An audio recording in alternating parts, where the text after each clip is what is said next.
আসসালামু আলাইকুম। আশা করছি সবাই আল্লাহর রহমতে ঈমান ও স্বাস্থ্যে ভালো আছেন। আমার এই ড্রেসটা আমি ঈদের সময় বানিয়েছিলাম। এটা হচ্ছে গজ কাপড় দিয়ে তারপরে ডিজাইন করে বানানো। আর এই কাপড়টা ছিল একটা হাফ সিল্ক টাইপের। এটা আসলে জর্জেটও না আর ফুল সিল্কও না, এই টাইপের একটা কাপড়। কাপড়টা খুবই সফট ছিল আর একটু ভারী টাইপের ছিল। আর এখানে এই কাপড়টা ছিল ৩.৫ হাত বহরের। আমি ৩ গজ কাপড় নিয়েছিলাম। তো ৩ গজ কাপড়ে আমার একটা ড্রেস হয়েছে। আর যে কাপড়গুলো বেঁচেছিল সেটা থেকে আমার বাচ্চার একটা স্কার্ট হয়েছে। ৬ বছরের বাচ্চার একটা স্কার্ট হয়েছে। তো হিউজ পরিমাণ কাপড় ছিল। আর এখানে আমি যে লেসটা ব্যবহার করেছিলাম, এই লেসটা হচ্ছে 1/2 ইঞ্চি পরিমাণ চওড়া। একটা জরি সুতার কাজ করা লেস। আর এখানে আমার ৩.৫ গজের মতো লেস ব্যবহার করেছি। আর আমি ফুল লেসটা কিনেছিলাম যে অন্য কোনো ড্রেসের সাথে ডিজাইন করার জন্য। আর হাতাটা ছিল আমার উপরের দিক থেকে একটু চাপানো ছিল আর নিচের দিক থেকে একটু লুজ ছিল। হাতাটায় আমি এরকম কাটওয়ার্ক টাইপের একটা ডিজাইন করেছিলাম। এই ডিজাইনটা অনেকেই এই ডিজাইনের সাথে পরিচিত, অনেকে এর আগে ব্যবহারও করেছেন হয়তো।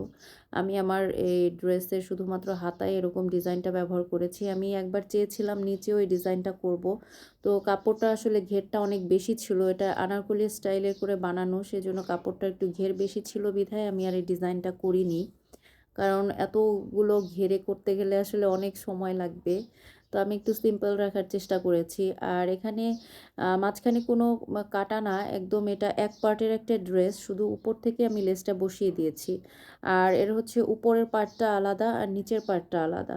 আর আমি লেসটা শুধু সামনের পার্টে ব্যবহার করেছি, পেছনের পার্টে ব্যবহার করিনি। পেছনের পার্ট একদম প্লেন ছিল। আর এই তো লেসটা আমি ২ পাশে সিলি করে আটকে দিয়েছি। এক পাশে দিলে হয় কি এটা আবার ফুলে থাকে। আর এর ভেতরে আমি যে ফলসটা ব্যবহার করেছি এটা একটা ভয়েল কাপড়, এর গজ নিয়েছিল ৪৫ টাকা। আর আমার এই ড্রেসের গজ নিয়েছিল হচ্ছে ২০০ টাকা করে। ৩ গজ কাপড় আমার লেগেছিল।